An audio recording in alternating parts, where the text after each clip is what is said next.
1857 की जंग आजादी में मुसलमानों को फतह नहीं मिली, मुसलमान कमजोर पड़ गया और जो कुछ अपनों की गद्दारी की वजह से वो जंग हार गए, जिसमें हाफिज जामिन शहीद रहमतुल्लाह अलैह शहीद हुए, मौलाना रशीद अहमद गंगोई रहमतुल्लाह अलैह जख्मी हुए, मौलाना कासिम नानोती रहमतुल्लाह अलैह जख्मी हुए। फिर यही नहीं, 1857 की जंग आजादी के बाद अंदाजा लगाइए कि इस हिंदुस्तान की आजादी के लिए हमारे बुजुर्गों ने कितनी बड़ी कुर्बानियां दी है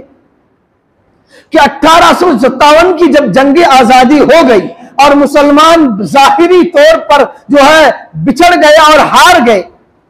और अंग्रेज काबिज हो गया हिंदुस्तान पर और उसके हौसले बुलंद हो गए, तो उस वक्त वायसराय बरतानिया ने हिंदुस्तान में उनके मौजूद वुज़रा से इस बात को तलब किया कि 1857 की जंग आजादी के बाद किस तरीके से हमारी हुकूमत हिंदुस्तान में कायम रह सकती है। अब यहां के वुज़रा ने और यहां के लोगों ने जो जवाब लिखा है, यह हमारी किताबों में नहीं, अंग्रेज की तारीख दानों ने लिखा है, यह उनकी हिस्ट्री में लिखा हुआ है कि यहां के वजीरों ने और यहां के लोगों ने वायसराय बरतानिया को जो जवाब लिखा है उसमें उन्होंने ये लिखा कि 1857 की जंग आजादी में सबसे ज्यादा जो कायदाना किरदार अदा किया है वो इस मुल्क के मुसलमान थे। जब तक इस हिंदुस्तान के मुसलमानों में जज्बाए हुर्रियत बाकी रहेगा तब तक हमारा तसल्लुत इस हिंदुस्तान पर नहीं कायम हो सकता। हमारी हुकूमत कायम करने के लिए सबसे पहले हमें इस मुल्क में मुसलमानों को खत्म करना पड़ेगा और मुसलमानों को खत्म करने से पहले हमें एक और काम करना पड़ेगा, वो ये कि हिंदुस्तान से कुरान करीम को खत्म करना पड़ेगा और उलमा को खत्म करना पड़ेगा। चुनांचे 1861 में एक साल के अरसे में अंग्रेज मलऊन ने 3 लाख कुरान करीम के नुस्खे जलाई, 3 लाख कुरान करीम के नुस्खों को नजर आतिश किया गया और जला दिया गया।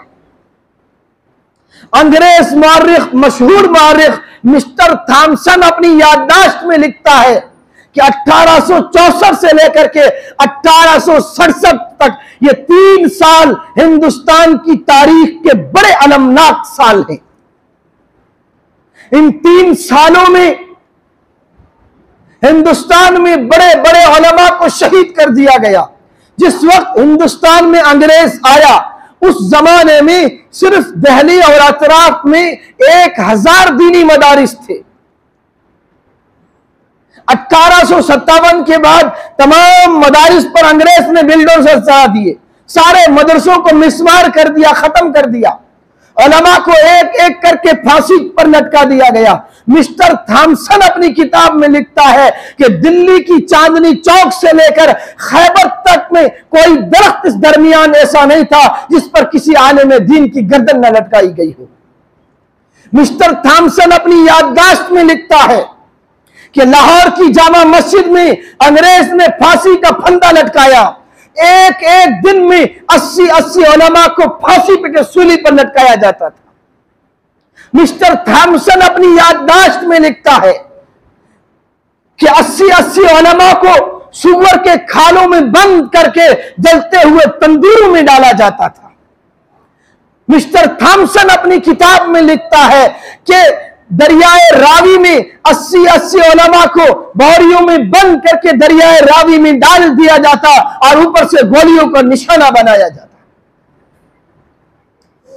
मिस्टर थॉमसन अपनी याददाश्त में लिखता है कि मैं दिल्ली में अपने खीमे में गया तो मुझे क्या नजर आया कि मुझे देखता हूं कि मुर्दार की बदबू आ रही है। मैं खीमे से बाहर निकला, पीछे चला गया, क्या देखता हूं कि आग के शोले भड़काए गए, आग भड़काई जा रही है और उसमें 40 उलमा को लाया गया, उनके कपड़े उतारे गए और उनको जलते हुए आग के अंगारों पर सुलाया गया और उनको झुलसा दिया गया और जिंदा उलमा को जला दिया गया। मेरी आंखों के सामने 40 और उलमा को लाया गया, उनके कपड़े उतारे गए और उनसे कहा गया, मौलवियों तुम्हें भी इस तरह जला दिया जाएगा, तुम्हें भी इस तरीके से आग के अंगारों पर भून दिया जाएगा, लेकिन तुम सिर्फ ये कह दो कि 1857 की जंग आजादी में हम शरीक नहीं थे। वो अंग्रेज मुअर्रिख कहता है, मुझे अपने पैदा करने वाले की कसम, उन 40 उलमा, वो पहले वाले भी आग पर भून गए, ये 40 और को लाया गया,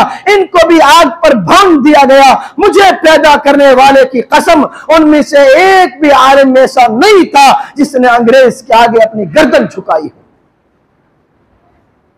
अंदाजा लगाइए कितनी बड़ी तारीख है हमारी। आज इस पूरी तारीख को हमारी नस्लों से मिटाया जा रहा है, हमारे नौजवान नस्ल को इस तारीख से अंधा रखा जा रहा है।